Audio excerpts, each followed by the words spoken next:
Every time we think we're about to get a break from this whole Diddy situation, something else comes up. Man, listen, I think Diddy has been trending longer than any song he ever put out, longer than any artist on Billboard. He grabbed the headlines with all this ever since his arrest. So now we back to the baby oil talk again. What the hell does a man need over 1,000 bottles of baby oil and lubricants for? You know, at first I was riding with Diddy and I said, man, listen, you can have 1,000,000 bottles of baby oil. It doesn't matter. It's not illegal to have that much baby oil. But then I check it out today and this is what I'm seeing. It says Diddy used baby oil that was laced with date rape drug, GBH, to make assaults easier, is what the court documents say. Before I go into this video, please remember, I did not tell you that a test was done on the drugs or on the baby oils, and this is what they found. I'm telling you that this is what the court documents say. Now, a lawsuit which accuses Sean Diddy Combs of sexual assault could shed some light on why more than 1,000 bottles of baby oil were found at his home.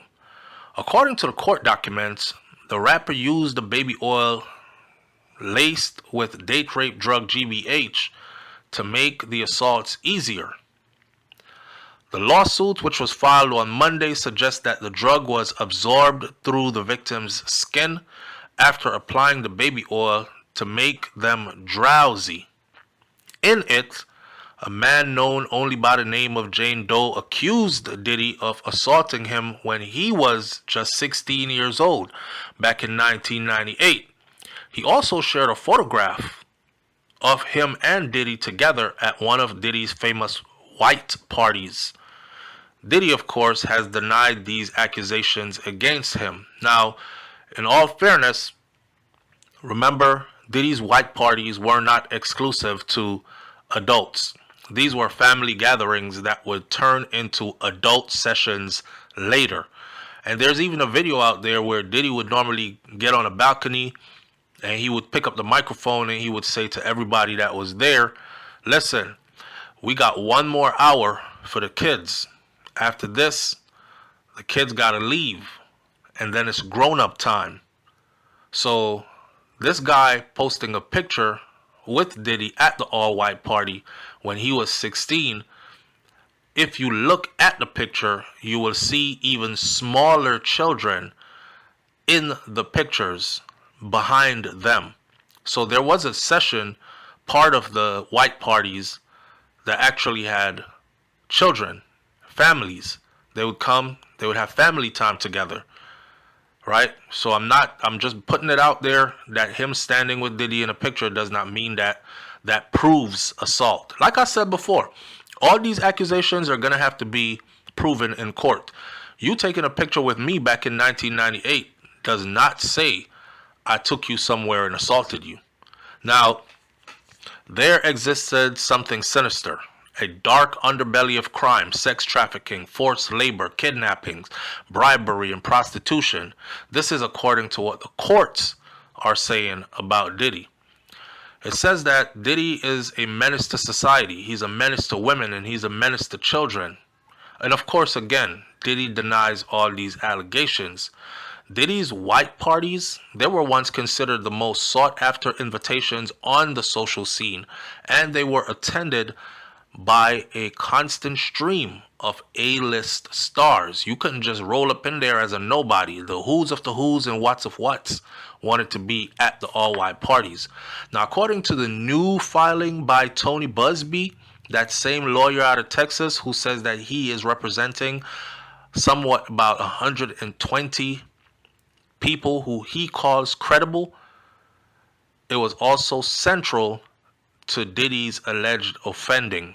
In other words, Busby is trying to say that Diddy threw these all-white parties to attract his victims. He would tell his victims, this is what it takes to be famous. What are you willing to do to become a star? Mind you, this is Busby speaking, right? Saying that this is what Diddy would say.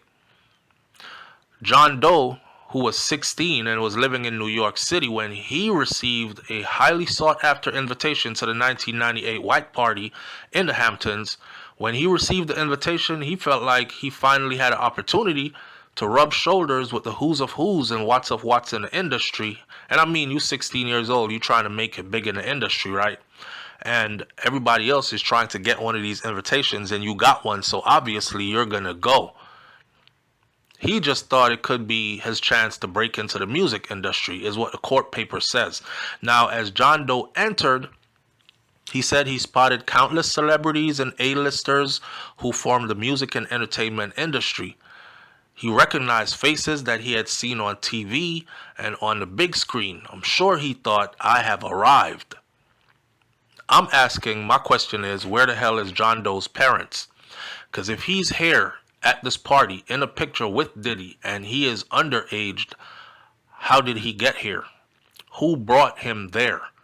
Who was his legal guardian at the time, and were they aware that he was at a all-white party for Diddy? Now again, mind you, this was not a adult setting that he was invited to.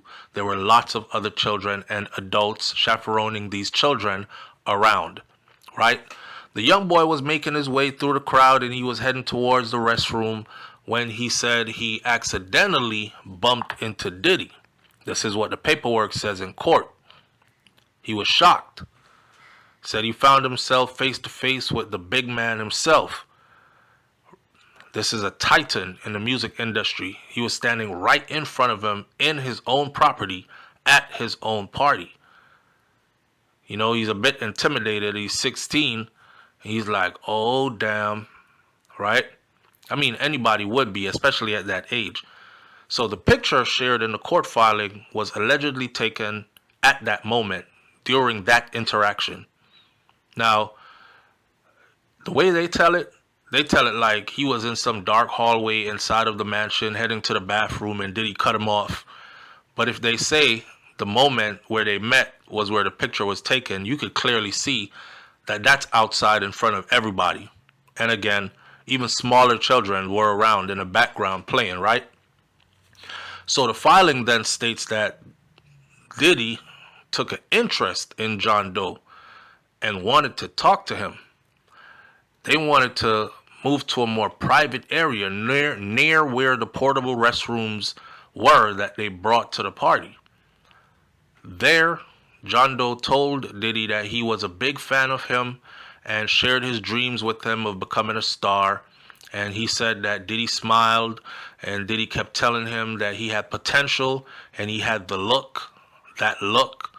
When John Doe admitted his voice was not great, Diddy assured him that that did not matter. Diddy then abruptly told John Doe that he needed to drop his pants. Just like that, out the blue, according to the paperwork. Now, mind you, this is some scathing allegations. John Doe was allegedly caught completely off guard by that request. And he asked Diddy, could you repeat yourself? It says that Diddy made himself very clear. He instructed John Doe to drop his pants and expose his private parts so that Diddy could inspect it, explaining that it was a rite of passage in the industry and that the route to becoming a big star, and also it was a way for him to prove himself. The paperwork in the courts then says that out of fear and anxiety and the imbalanced power dynamic between himself and Diddy, John Doe dropped his pants and exposed his private part as he was instructed to do. The paperwork in the court states that Diddy moved closer and grabbed John Doe by his private piece with his hand, and then he firmly cupped it and held onto it for an extended period of time. I'm sorry, man, reading this alone is uncomfortable, and I don't believe it, but hey, let's keep reading. So during this time now, it says that Diddy moved his hand in such a fashion to manipulate John Doe's private part, squeezing and feeling. Remember, he was only 16. Busby, the attorney, has repeatedly stated that more high-profile people could soon be named in lawsuits, and he vowed to pursue the case against any offender aggressively. Of the 120 people he is now representing, 25 of them claim that they were minors at the time when their alleged abuse took place. In the filing, Busby said that Diddy was able to target these young, vulnerable people through a criminal enterprise that was built on his career as a rapper, record producer, and record executive. Diddy is one of the wealthiest musical artists in the world, and of course, one of the most influential and most recognizable globally. Now, as part of his pattern of abuse, according to Busby, Diddy manipulated both men and women to participate in highly orchestrated performances of those types of activities with both commercial workers and unsuspecting partygoers. Combs has a profound contempt for women and a desire to dominate both minors and other men. His conduct shows a long-standing practice of degenerating, defeating, and attempting to humiliate men, women, and children. Combs' attorneys have all issued a statement against this. The press conference and the 1-800 number that preceded the barrage of filings were a clear attempt to garner publicity, is what Diddy's attorneys said. Mr. Combs and his legal team have full confidence in the fact that their legal defenses and the integrity of the judicial process in court, the truth will prevail, that Mr. Combs has never sexually assaulted anyone, adult or minor, man or woman. He was charged with a host of sex trafficking and racketeering offenses following his September 16th arrest, and last week a judge had scheduled his retrial for May of 2025. In the meantime, they are busy trying to get him to be released on bail. His lawyers have put forth conditions that he would be under 24 hours monitoring, that no one would visit him unless they were on a list that was pre-approved, that his mansion would be guarded by former agents, and just a whole bunch of stuff. Millions of dollars would be put up. He would wear a GPS ankle monitor, all kinds of things. He's even willing to be on camera 24/7. Just get me out of this cell. Put me in my mansion and give me home arrest until the trial starts. Now, end of the day, he's been denied bail twice.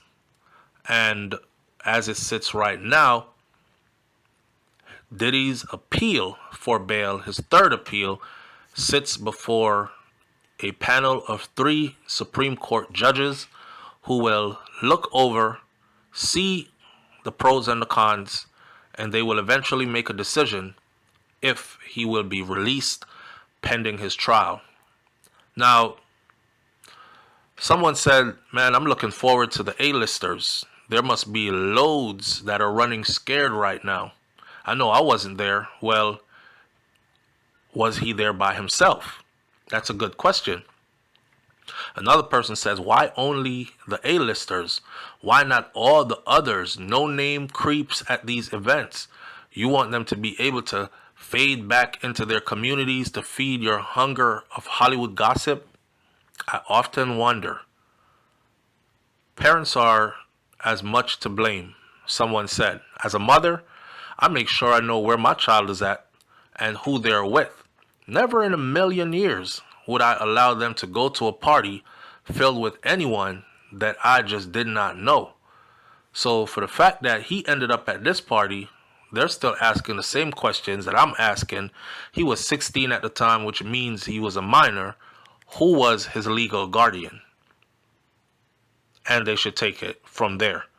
Like I said before, I believe that all accusations need to come with solid evidence as proof.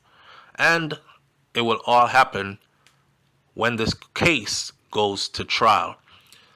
Crazy. Leave your comments in the comment section below. Tell me what you think about this one. Do you think they're letting all this information out just so they can murky up the waters and paint people's minds against Diddy before they actually go to trial? Or do you think that he actually did these things? Remember, it says court documents says. It does not mean that police says, or does not mean that the proof says. I'll catch y'all on the next video. It's BrainFlow TV / Hot Topics TV. You already know if the topic is hot, we're on it. I'm out. Peace.